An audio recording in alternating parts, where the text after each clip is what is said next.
for sharing. Hey everyone, welcome to my first ever vlog. It's so awkward saying that, but I need to get over the cringe and do something. It's also my birth month. Every year, I try to really celebrate my birthday. I post about my travels. I ask my friends for some challenges before, and I even started my own page where I post my poetry, my realizations in life, especially about my faith. And so this year, I thought I can now create a vlog because I have the time. So welcome to my first vlog. And I call this... That was my brother. Thank you, AJ, for doing that. I asked my Instagram friends for questions that I can answer here. Tignan natin gaano kahaba tong vlog na to.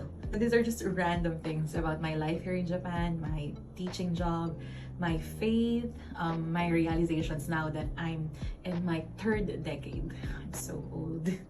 Okay, first question. What excites you nowadays? Ever since I traveled to Tokyo with my cousin 2 weeks ago, naisip ko malapit lang pala ako sa Tokyo. Well, relatively, 2 hours by train. I look forward to exploring Tokyo, visiting yung mga free na mga places like the temples, and trying food, visiting museums. Siguro yun yung nilook forward ko. I should make the most out of it, like staying here in Japan. So maybe I will be doing that. Number 2, what makes you angry? These days, mag-isa lang kasi ako, so wala akong ka-interaction that would cause me to be mad. But naiinis ako, maybe not galit, but inis with the current events in the Philippines, especially with what's happening in our government. What can we do about it? We pray for our country and our leaders, kahit na ayaw natin sila. Ang pinaka-namimiss mo sa makiling, ang pinaka-namimiss ko is being in control of my own classroom. Kasi dito, I'm an assistant language teacher. I will only go to the classroom if I'm asked to do so. Very limited yung galaw ko bilang assistant language teacher. So, namimiss ko yung nagtuturo, yung mga masasayang evaluation. Yeah, and I miss, of course, my students. I miss my work friends. Gusto mo pa ba sa Pinas? Another question from Kuya Jason. Hi, Kuya Jason. Oo naman, gusto ko pa rin. Like, iniisip, sana magawa ko dito sa Pilipinas. So, the desire to go back and teach Filipino students will always be there. Pero hindi ko alam kung kailan, kung ilang years pa ba ako dito. But definitely, I can still see myself teaching in the Philippines. At mahal ko ang Pilipinas kahit ang sakit-sakit na. What made you say yes na mag-work abroad? Well, I will give you a classic OFW reason. Para sa pamilya talaga to. It's not yet financially rewarding given that it's my first year. The yen is slowly declining. What I'm learning here is I'm doing this for myself first before for my family. I'm also rediscovering myself. That's really something I'm grateful for. What was God's confirmation that made you migrate to Japan? We'll try to keep it short. It was January of this year during the prayer and fasting week. And I asked God, Lord, is this really for me? Bigyan niyo ako ng last confirmation. I was just waiting for the result of my application. And that was the last day of prayer and fasting. Breakthrough yung theme. I went to church an hour early, so I was just alone in one corner of the church. The speaker was practicing his slide. Lumabas tong slide na to. Ano ba yung akin? And I realized that whole week, I've been telling my friends na if the Lord takes this away last minute, okay lang ako, masaya ako. And that was my way of saying, Lord, ayoko na nito. Ang hirap nitong gagawin ko. I will live alone. Everyone will be away from me. I started crying. I should really go. He will be with me wherever I would go. Tapos iniiyak ko sa Lord doon na, Lord, wala talagang kasama doon, mag-isa ako. I realized I was in a very comfortable situation. I'm happy with my job, I'm happy with my family, friends. Masaya ako sa ginagawa ko sa church, sa ministry, sa D-group. It's something that I don't want to surrender unwillingly. Unwillingly. I really need to answer God's question to me na, Ina, if ako na lang ang meron ka, will you still trust me and love me? And going to Japan is my yes to the Lord. I've been prayerful. I've had wonderful quiet times with the Lord. I met a community here. I have D-group in CCF Chiba. First attend ko pa lang, grabe na luha ko. Look at this picture. Ayan. And so, the Lord reminded me na hindi ako mag-isa. Kahit saan niya ako ilagay, hindi ako mag-isa. What lesson did your 20s teach you that no one could have explained to you at 16. Maybe when I was younger, I'm such a people pleaser.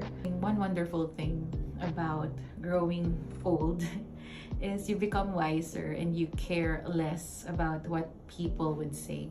As long as I don't hurt anyone, as long as I honor the Lord with what I do, I think I would be okay. Things I wish I knew at 20. Sana inalagaan ko pa yung sarili ko. I made healthier choices, like sana nag-exercise ako, sana mas kinontrol ko yung kain. I know I can still change and I'm still in the process of changing that. Hopefully may progress ako ngayong 30s ko. I'm not getting any younger. So kids, please take care of yourselves. What's something na nung 30 mo lang na-accept or na-realize? I want this to be positive.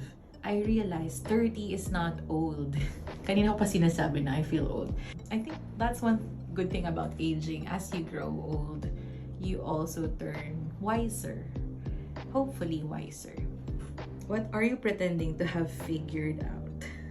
One thing that came into my mind is I think I'm pretending to know how love works. Lumaki ako sa household na very vocal about love. TCF na laging sinasabi yung how to choose your partner wisely. I think I'm very ideal with what I want. But I haven't been in that situation. Laging sinasabi sa mga students ko na avoid unnecessary pain, no laying of intention, no assumption. But I haven't been in that field yet. What will happen if I would be in the love bubble now? Would I be wise about it? But of course, through the guidance of the people around me, hopefully, I would be able to apply the things that I know. Talking about love, the next question is, thoughts about entering a relationship in your 30s? Si Lord lang nakakaalam. I believe, just like what others would say, darating na lang yan. And I think my season right now is to know myself better, to establish myself, para pag dumating na yung right one for me, I would be ready. Wow, big words. If you could wish for one thing, anything at all, what would it be? Financial stability. Minsan naisip ko world peace. Naisip ko sana wala nang mahirap, nagugutom, wala nang malungkot. Pero I think to answer all of those things, what I really want or wish for, hope for, is for people to know Christ. I try to share my faith as much as I can. Pero kasi I've experienced a very happy life. Well, it's not always happy. I've had my fair share of sadness. I've gone through depression.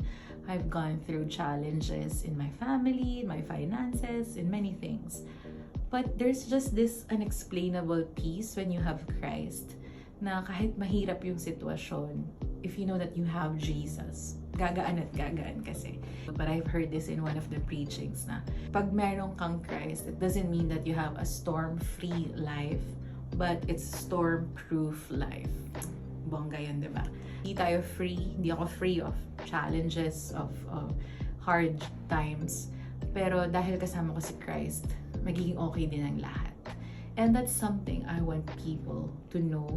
I want people to experience that kind of safety, that kind of comfort. That's why I keep on sharing Jesus. I hope that I am sharing Jesus, representing Christ, especially on the social media space. So, yeah, those are questions that I answered. If you're still here at this part of this video, thank you so much. And I hope that it encourages you. Kung may tanong pa kayo, PM nyo na lang.